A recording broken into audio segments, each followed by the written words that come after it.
Ya, selamat siang. Kita ketemu lagi di Ngobrol Asik by IDN Times bersama saya Uni Lubis, dan ini dalam rangka Hari Perempuan Internasional 2020, International Women's Day 2020. Sengaja kami mengundang tamu yang mungkin belum banyak yang kepikiran ya, bahwa di balik negosiasi perundingan bilateral perdagangan di Kementerian Perdagangan, ternyata ada perempuan-perempuan yang keliling dunia hampir setiap saat untuk melakukan perundingan perdagangan internasional dengan negara-negara partner kita bilateral.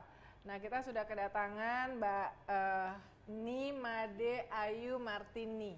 Betul. Kalau di akun Twitternya Made Martini, kalau di Instagram Ayu Martini ya. Silakan di follow karena dia selalu update tentang apa yang sudah dilakukan. Saya cuma ngelihatnya tuh, kok ini kayaknya nggak pernah di dalam negeri ya. Bayangin, tadi saya katakan 192 negara di dunia setidaknya yang menjadi anggota dari Perserikatan Bangsa-Bangsa. Berarti kira-kira wilayah kerjanya itu adalah mencakup 192 negara, meskipun mungkin belum semuanya. Nah, kita akan gali lagi. Thank you banget Mbak Made udah hadir di studio IDN Times. Terima kasih banyak udah undang saya. Hari Perempuan Internasional. Sama-sama. Ya. Nah, ini dia selalu kayak gini juga nih penampilannya. Sangat Indonesia ya. Aku mau nanya dengan pertanyaan pertama dulu. Mbak Made ini dulu SD, SMP, SMA, universitas di mana? SD, SMP, SMA di Bali. Oke. Kota kecil, nggak ada yang tahu pasti. Namanya Negara.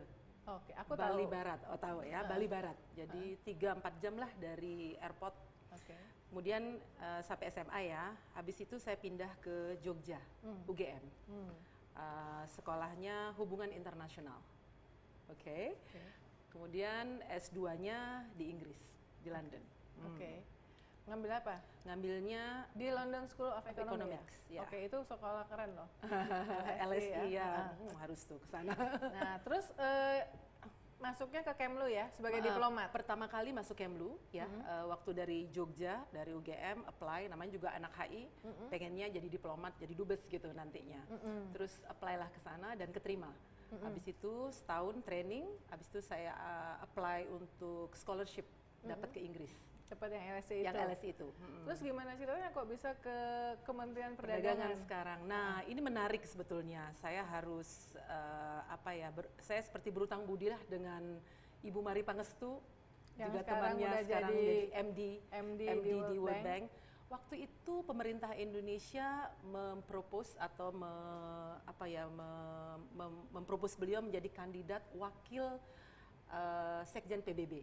Oh, pernah ya? Pernah. Baru tahu. Fakta baru ini. Fakta baru. Saya wakil Sekjen PBB bidang ekonomi dan pembangunan. Oh. Ya. Aku malah belum pernah tahu. Nah, tahun 2002. Oke. Jadi atau 2003 kalau nggak salah. Jadi saya itu sekretaris 3 tuh. Pertama kali posting di sana. Terus sama bos saya waktu itu, Korfong Ekonomi Pak Jumala bilang, "Made tolong handle Ibu Mari. Take care beliau sampai tugas-tugas beliau selesai untuk wawancara dengan Sekjen PBB dan keliling ketemu siap gitu kan." Udah sama beliau terus mungkin berinteraksi ya. Jadi saya sih waktu dikasih tugas senang banget karena kan beliau idola ya, siapa ekonom ternama, kemudian sangat kredibel, ingin belajar gitu kan, selalu kesana kesini cocok barangkali. Beliau abis itu prosesnya lama ternyata di PBB itu 9 bulan sendiri loh. Proses itu belum ada pengumuman. 2003 berarti. Abis itu beliau 2004 kan jadi menteri perdagangan beliau. Saya juga waktu itu pulang Agustus September itu pulang ke Indonesia, beliau jadi menteri perdagangan. Terus mungkin beliau perlu asisten. Jadi beliau tanya saya bilang, aduh mau deh, kayaknya menarik sekali, saya minta izin ke Deplu, oke. Terus sama perdagangan, udah setelah itu kok lama-lama saya jatuh cinta dengan pekerjaan itu. Karena menarik, kemudian membuka wawasan, dan saya melihat penting. Penting bagi Indonesia membuka diri dengan internasional karena Ibu Mari itu kan trade ekonomis ya, yang paham sekali dengan dunia internasional. Kemudian asik sekali, saya tuh sama beliau 6 tahun. Jadi di tengah-tengah itu saya merasa saya bisa berbakti di sini, terus saya pindah. Jadi pindah benar-benar sekarang jadi PNS-nya Kementerian Perdagangan. Betul, ditugaskan di Kementerian Perdagangan. Udah. Tugas pertamanya? Waktu tugas sudah pindah? Oh, sebelum pindah kan saya sempat di New York tuh pulang. Saya nggak posting lagi kan, karena kan nggak di Kemlu lagi. Tapi dengan beliau sebagai 6 tahun itu, tapi ada opening atau pembukaan atas perdagangan di Kementerian Perdagangan. Ibu Mari lihat ini saatnya untuk Made naik atau maju. Kalau sama saya terus, mungkin ya bagus, tentu saja beliau senang, tapi saya bilang oke, inilah letak mungkin leadership ya, bisa melihat mentorship ya. Jadi saya bersyukur sekali, udah saya ke DC, setelah itu Washington di KBRI, belajar 6 tahun pembelajaran saya itu saya pakai di sana. Jadi saya kembali setelah 4 tahun di Washington DC, terus jadi direktur. Bilateral ini ya? Sebelumnya sempat jadi Chief of Staff-nya untuk Menteri Perdagangan Pak Tom, tapi Puspitra juga, Pusat Pengembangan Penanganan Isu Strategis tahun. Setelah Pak Tom pindah, saya dapat ini yang baru. Ini jadi direktur perundingan bilateral ini sejak kapan ya? 3,5 tahun jadinya. Udah 3,5 tahun ya? Yes. Oke, sebelum ke situ aku mau tanya, selama 6 tahun, terutama apalagi saat Bu Mari periode pertama Presiden SBY jadi Menteri Perdagangan dan Mbak Made ngikut terus kan, basically melekat ya. Melekat. Bisa nggak disebutkan apa pelajaran paling penting, karena Bu Mari kan berarti memimpin perundingan bilateral ya. Saya ingat SEPA dengan Jepang, SEPA itu Comprehensive Economic Partnership Agreement, kesepakatan ekonomi komprehensif Indonesia Jepang. Itu zaman Bu Mari dengan Menteri Perdagangan. Nah, selama melihat Bu Mari berurusan negosiasi dengan pihak negara lain, itu pelajaran apa yang paling penting yang kemudian dirasakan dan diimplementasikan ketika Mbak Made harus berunding langsung sekarang ya? Ini pertanyaan menarik loh. Tidak banyak yang menanyakan ini, tapi saya melihat kalau lihat ke belakang, saya tuh seperti mentorship itu betul sekali dibilang. Jadi kadang-kadang ketika saya look back gitu ya, ngelihat oh benar juga ya ketika Ibu Mari memimpin WTO misalnya yang sempat deadlock ya. 3 hal yang beliau selalu tekankan. 1, kalau bicara dengan mitra kita harus respect. Kalau kita tidak respect orang, mereka tidak mungkin respect kita. Terus untuk respect tersebut kita harus menguasai, kan selalu bilang begitu. Beliau kan selalu 1, 2, 3 ya. Harus belajar, harus membaca, harus memahami. Karena kalau enggak lama-lama capek kan, orang bicara ya tatarannya itu aja, harus mendalami. Ketiga, networking. Selalu beliau tekankan kan, Mbak Uni kenal beliau juga. Networking kenapa? Di tengah-tengah deadlock, friendship, pertemanan itu akhirnya yang bisa membuka jalan. Dan itu saya alami gitu, dengan berunding tiap negara tuh beda ya.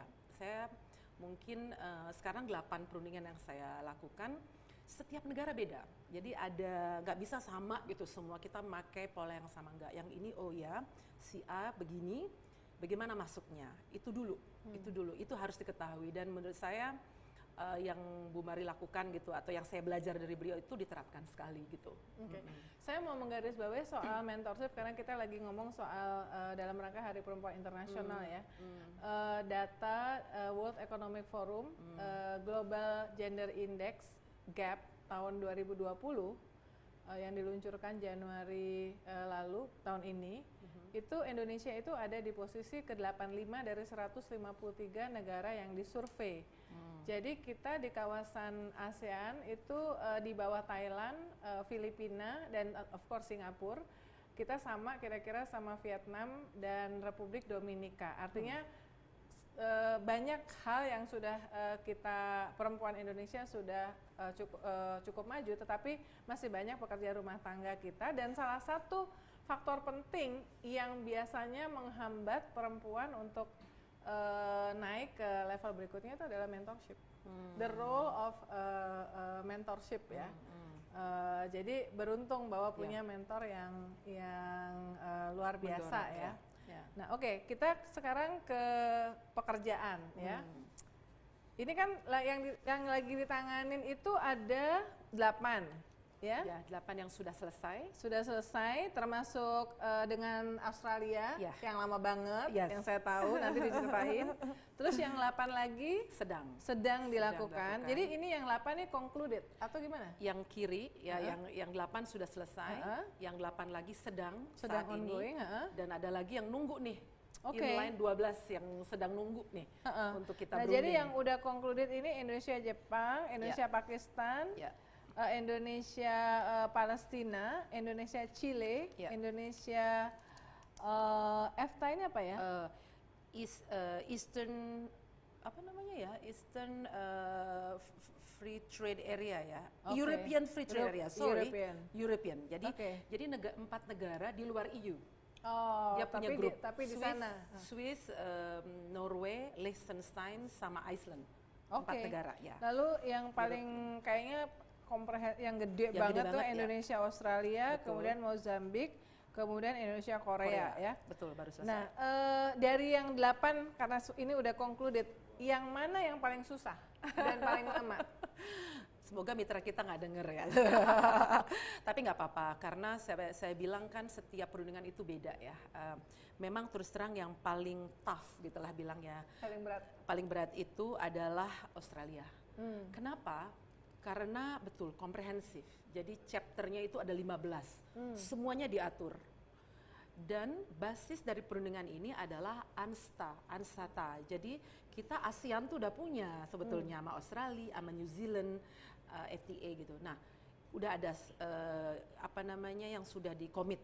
Nih, di atasnya itu yang buat mungkin. Nah, kepentingannya karena dua negara ini berbeda ya, kepentingannya berbeda tentu saja. Kemudian kalau dalam bahasa perundingan offensive interest kita yang mau gitu, sama defensive interest kita yang defend itu juga berbeda. Tapi kan namanya negosiasi kita harus ketemu kan di tengah-tengah. Nggak mungkin lah negosiasi kita dapat semua. Dari 10 dapat 10 itu bukan negosiasi. Kalau menurut saya itu pasti ada bulinya tuh. Intimidasi. Ya? Jadi kita tengah-tengah. Jadi akhirnya ada beberapa hal yang kita minta ini dapatnya kurang, tapi dapat di tempat lain. Nah, disinilah letak komprehensif tersebut. Nah, karena Australia dan Indonesia ini dekat ya secara fisikal gitu, tempat, wilayah. Kemudian dekat hubungan politik, ekonomi, sosial. Nah ini banyak sekali interest atau kepentingan yang kita ingin jaga, yang kita ingin dapat begitu. Jadi ada anekdot nggak? Misalnya kan kita mau nunjukin sama milenial behind the scene-nya ya. Misalnya pengalaman harus ngapain atau harus kongko-kongko, whatsapp-whatsappan atau ada gimana tuh behind the scene-nya? Nah gini. Dengan Korea dan Jepang, ini kan berbeda nih, ya negosiasi dengan negara-negara Barat gitu, Western society dengan Eastern kan beda. Jadi Korea itu terkenal tough ya, kan terkenal ya sebagai bangsa itu memang dari dulu hidupnya keras gitulah istilahnya. Jepang juga sama. Namun dengan Korea itu kita mesti tahu memang budayanya. Jadi mereka suka makan, suka minum kan ya. Jadi kita ngikutin mereka dalam arti, tapi dari sana ada kepercayaan itu tumbuh. Makan apa aja? Jadi makan bibimbap, makan segala macam. Grill-grillan itu, barbecue itu jadi mereka sampai senang. Ini dong, sampai ya, happy bosen. lah. Gak sampai bosen, makannya udah. Habis itu karaoke. Oh, itu harus ternyata. Ya, karaoke. Dan saya mengalami, saya dengan Pak Dirjen saya, bos saya ngalamin sebelumnya angel gitu bahasa Jawanya kan, atos gitu ya, susah. Setelah malam itu besoknya, sampai malam tuh kita karaoke terakhir. Makan, habis itu karaoke, habis itu balik ke meja perundingan jam 8 pagi, segar. Mereka angkat topi, hats off. Dia bilang, you are my family now. You are my friend. Karena karaoke sudah bisa mengimbangi dia. Itu dia ada lagu, kita ada lagu, udah. Jadi lagunya lagu apa? Lagu internasional sih. Mereka juga kan negosiator ini orang internasional, tapi dia keluarin juga lagu dia nih. Ya kayak Gangnam Style dia keluar semua. Ada yang bisa gitu. Jadi mencoba memahami budaya itu membuat mereka ngerasa kita respect sama dia. Betul. Itu yang saya alami sendiri ya, karena mereka sampai mangke apa ya istilahnya heads off lah ya, maksudnya wow, angkat topi mereka. Jadi menurut saya itu penting sekali. Karena tahan karaoke sampai tengah malam atau gimana? Enggak, begini, mereka juga mengakui gini, ini you are very tough, dia bilang gitu kan, you are also very tough, tapi kita percaya kita punya mandat masing-masing, jadi respect. Kalau dia tough kita respect, oke, kita ngerti sensitivitas Anda, tapi tolong ngerti sensitivitas saya, karena A, B, C. Nah ini yang saya bilang tadi harus paham, paham apa yang kita mau.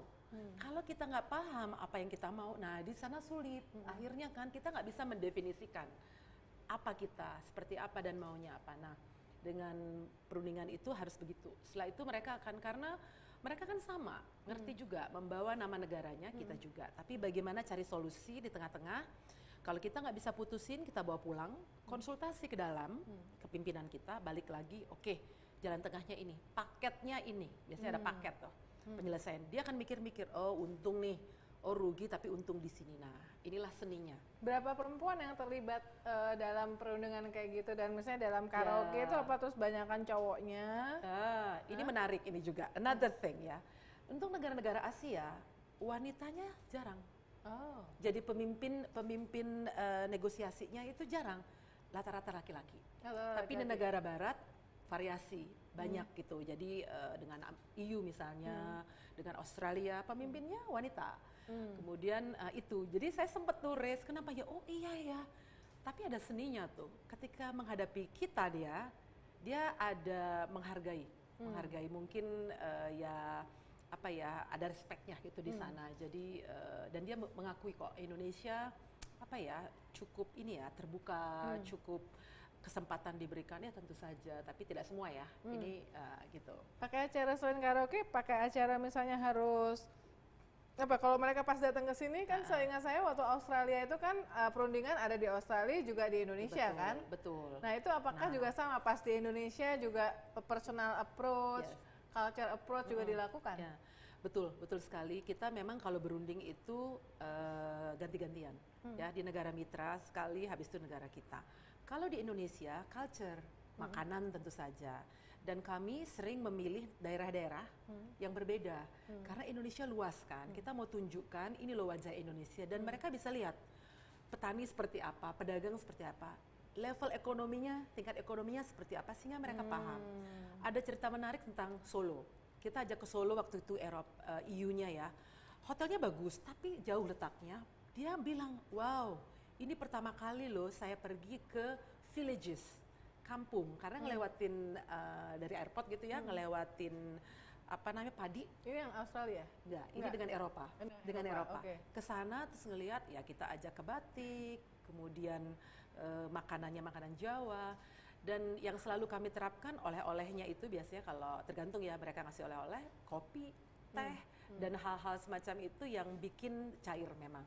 Apalagi untuk negara-negara yang ada budaya kan, omiyage-nya itu kayak Jepang itu pasti seperti itu. Jadi kita berusaha sensitif. Secara budaya sensitif, dan mereka akan hargai kok untuk itu. Dan ya contoh misalnya yang item yang dinegosiasikannya bisa berhari-hari nggak ketemu-ketemu, misalnya ada nggak yang berat banget, dan bagaimana Mbak Made kemudian bisa ketemu ininya apa namanya apa jalan solusinya ya. Jadi begini, dengan Australia saya kasih contoh, memang yang berundingan itu bukan hanya ngomongin barang ya, misalnya barang ini masuk ke sana tarifnya diturunkan, bukan. Ada juga jasa, ya, ada juga investasi dan sebagainya, dan bahkan rules atau aturan. Jadi kebijakan itu pun bisa dinegosiasikan. Pada satu ketika memang selama ini belum pernah terjadi, kita mengkomitmenkan misalnya bidang pendidikan di dalam sebuah perundingan. Dengan Australia ini pertama, kita ingin Universitas Australia buka aja di Indonesia. Kenapa? Satu, untuk meningkatkan persaingan antara universitas yang ada. Kedua, berikan kesempatan lebih banyak untuk orang Indonesia. Daripada dia ke luar negeri, ke Australia, belajar di Universitas A misalnya, kenapa nggak di sini? Uangnya di sini. Orang tuanya kalau berkunjung nggak usah nghabiskan istilahnya dolar kita lah istilahnya ya. Dan untuk jangka panjang ini bagus untuk pengembangan SDM dan kualitas dan daya saing. Sebetulnya kan gitu ujung-ujungnya. Nah ini alot sekali. Karena undang-undangnya nggak ada atau aturannya belum ada. Dari sisi Indonesia? Dari segi Indonesia ya, kan belum ada pas masuk. Namun Kita percaya perundingan ini sebetulnya adalah bagian dari reformasi. Kita sering melihat bukan hanya ekspor barang, tapi kita ngelihat ke depan ini mau dibawa kemana Indonesia. Kalau kita nggak bisa bersaing, kita akan ketinggalan. Kan sekarang gitu. Negara yang maju ada negara yang cepat kan. Bukan negara yang hanya rajin, bukan hanya, tapi cepat juga. Nah, disinilah kita melihat, tapi memang kita terbantu oleh arahan pimpinan sih. Kalau nggak dikasih itu kan kebijakan, nggak mungkin kita bisa. Tapi itu sempat alotnya kepada pihak mitra maupun ke dalam. Di dalam antara juga kita harus persuasif. Nah, ini nomor satu lah kalau bernegosiasi. Persuasi dengan alasan. Secara legal, secara sosial, ekonomi apalagi itu, karena studinya ada, cuman kan harus diulang lagi, dibilang ini, akhirnya bisa. Nah itu kalau kita bilang dua bagian negosiasi, ke dalam dan keluar gitu. Alot tapi akhirnya ketemu. Nah tema dari Hari Perempuan Internasional 2020 adalah Each for Equal ya. Jadi sebetulnya filosofinya jadi bagaimana mengoptimalkan peran dari perempuan, karena perempuan ini kan rata-rata hampir separuh dari populasi. Kalau separuh dari populasi tidak berdaya, tidak terlibat dalam semua proses pembangunan kehidupan, maka alangkah mubazirnya karena sebuah negara itu ya, sebuah komunitas. Nah, bagaimana sih kesetaraan di dunia perdagangan, perundingan perdagangan ini? Kalau kami sendiri mungkin ini gimana ya, mungkin tidak merepresentasi ya di Indonesia, tapi untuk unit saya aja, kalau bilang Mbak Uni dari Direktorat Perundingan Bilateral ini rata-rata wanita. Oh gitu? Isinya. Ada berapa orang? Dari 25 pegawai negerinya ya, kan kalau non pegawai negeri kan ada juga tuh yang lebih pada administratif. Dari 25 itu barangkali wanitanya itu sekitar 18 barangkali. Ya. 18 atau 17 atau 18 ya, hampir 40% rata-rata. Ini sebetulnya bukan by choice, saya sengaja, saya yang rekrut hanya yang wanita, enggak. Tapi organik sih sebetulnya. Jadi saya juga bukan bias, saya pengen ada gender balance di tempat.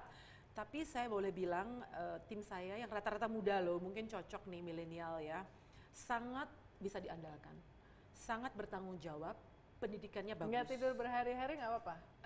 Kayaknya berhari-hari enggak lah ya, tapi siap untuk tidurnya sampai malam, long hours, besoknya siap lagi. Karena memang misi, kita tuh kayak misi gitu. Jadi saya taruh tekankan ini dan mereka komit, itu sih yang paling penting ya. Jadi committed, mungkin mereka enjoy pekerjaan itu menurut saya. Kalau enggak mungkin komplain atau keluar. Jadi belum ada yang keluar kecuali sekolah atau kecuali ada alasan keluarga misalnya, fine gitu. Tapi so far sangat bisa diandalkan, rajin, kemudian pintar, S2 semua. Mungkin yang belum S2 2 orang saat ini, yang lain sudah dapat walaupun belum berangkat. Tapi ada 7 yang di luar belajar sekarang ini, nanti dia balik gantian lagi. Jadi cukup optimis sih gitu. Jadi in that sense ya, saya merasa beruntung sih di lingkungan kecil saya ya.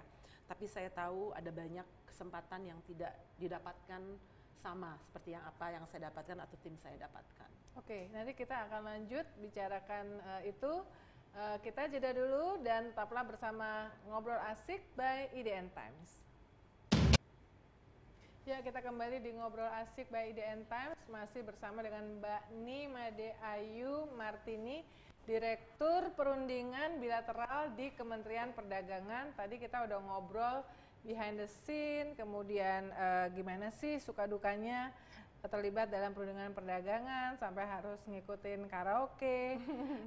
Terus kemudian sudah ada negara-negara yang sudah selesai dan artinya sudah sign ya. Kemudian ada yang sedang dalam negosiasi, ada 8, dan kemudian yang possible negotiation atau sedang dieksplorasi itu dengan 12 negara. Tadi sebelum break kita ngobrolin soal gimana kesetaraan di lingkungan perundingan perdagangan ini ya, dan ternyata sebetulnya perempuan itu kinerjanya tidak kalah lah dibandingkan dengan laki-laki. Kalau di lingkungan dunia sendiri, meskipun Mbak Made itu misalnya sudah berarti sekarang kan at least sudah dengan 16 negara ya. Kira-kira tuh berapa persen perempuan yang terlibat di perundingan perdagangan kalau di 16 negara ini? Dari total kasarnya gitu ya, lah, total kasarnya gitu ya. lah kira-kira. 8 negara yang sudah, 8 negara yang sedang. Porsi wanita dengan kira-kira, nggak usah laki-laki. persis. Banyakan laki-laki sih. Saya Masih rasa kayak di atas 30, 70 kali. Oh, masih kecil ya? Ya, menurut saya ya. Kira-kira 30-nya kenapa? wanita. Kira-kira kenapa? Mungkin saya nggak bisa nggak tahu alasan pastinya, tapi pekerjaan ini memang membutuhkan traveling yang luar biasa. Jadi mereka tahu kalau berunding gitu, apalagi yang komprehensif gitu bisa 7 tahun, ya bisa di banyak bukan hanya kita tapi di luar juga demikian. Komitmennya long hours, kemudian stressful job itu juga mungkin, atau rekrutmen ya dari awal ya, ketika pekerjaan ini mungkin dilihat machoism, padahal enggak juga sebetulnya. Malah saya melihat posisi unik sih untuk wanita untuk bernegosiasi itu. Saya rasakan sendiri ya. Saya nggak tahu apakah saya bias atau tidak, tapi rata-rata pengalaman yang saya dapatkan, yang kita dapatkan justru respect loh sebetulnya. Jadi sebenarnya nggak ada yang mencoba-coba untuk mencoba misalnya menyampaikan kalimat-kalimat yang tidak menunjukkan nggak respect, nggak pernah ngalamin ya? Saya nggak itu, untungnya ya. Karena dari awal udah ini ya, udah pasang ya, betul. Barangkali ya betul. Text to tango ya, barangkali kalau kita lemes barangkali juga. Jadi memang berarti perempuan kalau mau direspect juga dari awal, dari dirinya sendiri memang harus menunjukkan itu ya? Saya rasa iya. Saya rasa itu iya. Nah, waktu pendidikan sendiri, kan mengalami waktu di Kemlu ya, setidaknya ada pendidikan dasar sebagai diplomat, berkomunikasi itu di Kemlu. Betul. Nah, apakah hal-hal seperti itu juga menjadi bagian dari pendidikan training? Jadi bagaimana berkomunikasi, bernegosiasi, berhubungan dengan orang lain, pihak lain? Betul sekali. Ketika saya masuk Kementerian Luar Negeri, memang 8 bulan kita kan training tuh, junior diplomatic training. Di sana didapatkanlah pengalaman, cara, kemudian ilmu begitu. Kemudian saya beruntung masuk multilateral ya. Kan negosiasi itu di sana lah ya, di PBB, di WTO, di Jenewa gitu. Dari sana ngelihat sih bagaimana pimpinan, atau mungkin bukan pimpinan ya, senior kita lah. Oh, caranya gitu. Kalau ngomong, Mr. Chairman, may I take the floor please? Gitu-gitu kan juga kadang-kadang walaupun belajar kita pas itu. Nah, kemudian menyampaikan argumen yang halus, kita nggak tahu padahal maksud kita A. Nah, kayak gitu. Jadi kadang-kadang kita bisa vulgar, kadang-kadang kita bisa diplomatis. Pernah sampai harus keras-kerasan gitu? Pernah. Oh ya? Pernah sekali. Gebrak meja? Saya gebrak meja ke mitra hampir, tapi I have to control myself. Saya harus kontrol diri sendiri. Sebentar, saya mewakili negara nih. Tapi internal saya pernah gebrak meja, terus terang. Jadi negosiasi internal nih untuk mendapatkan posisi. Kenapa? Karena yang satu alot sekali atau tidak mau bergeming, tidak mau menerima inilah. Padahal sudah jelas guidelines-nya gitu. Tapi dengan mitra hampir, tapi kita cari, yang saya paling senang nih Mbak Uni adalah kita kayak membaca pikiran dia. Dia mau ngomong A, terus kita sekap. Nah, aduh seneng banget perasaannya, jahat ya. Tapi seneng banget, iya betul banget. Loh, tadi Anda bilang itu, sekarang kok begini gitu. Oh, sampai oh iya, ganti gitu. Kalau jadi kayak di netizen tuh jejak digital. Ya jangan sampai ya. Terus ngomong kayak gini dikeluarin jejak digitalnya betul, gitu ya. gitu. Jadi memang jadi ada apa ya? Makanya saya sering bilang ini pekerjaan kok stressful tapi rewarding. Jadi kayaknya seneng gitu. Nah, apa sih training dulu nih? Setelah training. Di sekolah training, kemudian di dalam pekerjaan learning by doing, saya juga ngambil training tambahan Mbak Uni. Oh gitu. Setelah saya kerja ini, sebelum saya ke Harvard khusus yang executive training, how to negotiation teknik. Selama 2 minggu kursus, karena udah berbeda kan. Pelajarannya sama nggak sama yang diajarin sama Bu Mari? Oh ada banget.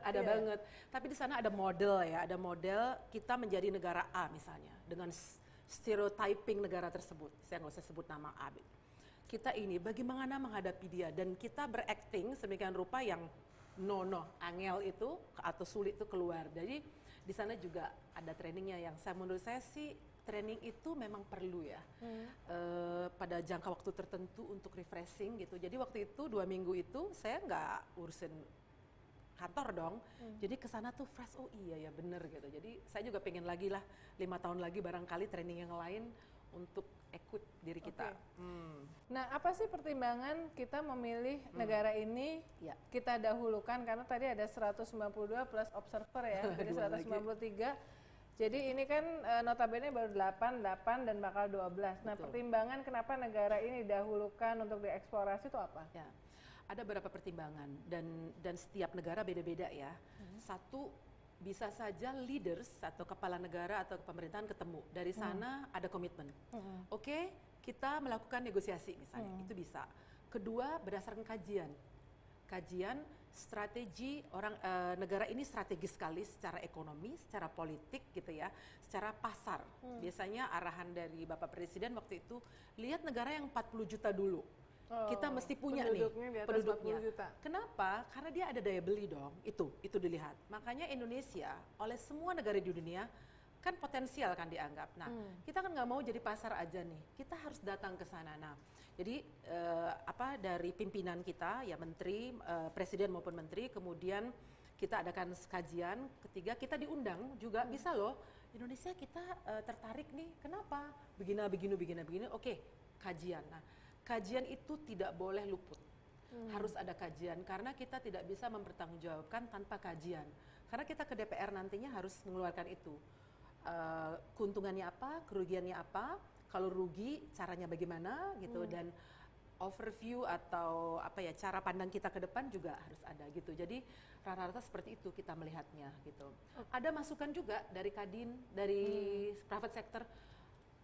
Ibu, kok kita ngadakan dengan negara A? Kenapa? Kita tanya dong, kita FGD, kenapa A, B, C, kita ada investasi, oke, boleh kita masukin nih dalam list yang possible. Kita cek, ternyata dari kajian nggak menguntungkan, ntar dulu deh. Kecuali ada tekanan lagi, baru kayak gitu. Karena berunding itu kan tidak mudah ya, maksudnya bukan hanya, oke, duduk sekarang selesai, enggak. Ada yang 7 tahun. Paling lama sama Australia 7 tahun? 7 tahun. Yang paling cepat? Yang paling cepat ini kalau dari segi waktu, Chile itu cepat. Dari Februari, mulainya Maret, sampai November selesai. Tapi kita ada jeda. Dulu kita sempat jeda. Banyak sekali. Australia juga gitu, 7 tahun karena sempat jeda dulunya. Ya ada masalah lah ya. Chile juga sempat selesai.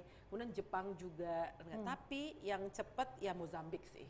Dalam setahun kita selesai karena PTA. Hanya beberapa ratus tarif lain, bukan yang komprehensif gitu. Nah, jadi berapa dalam sebulan tuh ada berapa hari ada di Indonesia? Dalam 3,5 tahun terakhir. Nah, karena sekarang ada outbreak ya coronavirus, saya nggak travel. Tapi kalau nggak, saya udah nggak di sini nih Mbak, paling di mana gitu. Mungkin setahun itu harinya ya, 150 hari kali travelingnya Mbak. Setahun mungkin itu kan 365 ya. Kurang jadi sepertiga, setengahnya lah, ya, hampir setengahnya, 5 bulan kali. Jadi ya. Dan gue nggak akan nanya bagaimana dengan keluarga, karena it's not fair, sebab harusnya mengurus, saya tahu yang namanya perempuan bisa berkembang karena ada support system yang sangat mendukung, dan itu kejadian dengan Mbak Made ya. Bersyukur ya. Pertanyaan terakhir, saran untuk millennials ya. Saran untuk millennials, karena proses tadi sempat ke Kemlu, emang dulu pengen jadi diplomat ya dari awal, tapi kemudian di tengah jalan menemukan passion yang baru. Ya, berarti kan jangan menutup diri terhadap eksplorasi kemungkinan. Nah, saran buat milenial untuk ketika memilih karir itu seperti apa berdasarkan pengalaman? Kalau menurut saya sih milenial sekarang udah canggih lah ya, mereka they know what they want. They know what to do. Tapi kalau boleh, sebagai generasi yang lebih senior, mungkin dalam hidup kita pasti ada saat dimana kita ragu, pasti.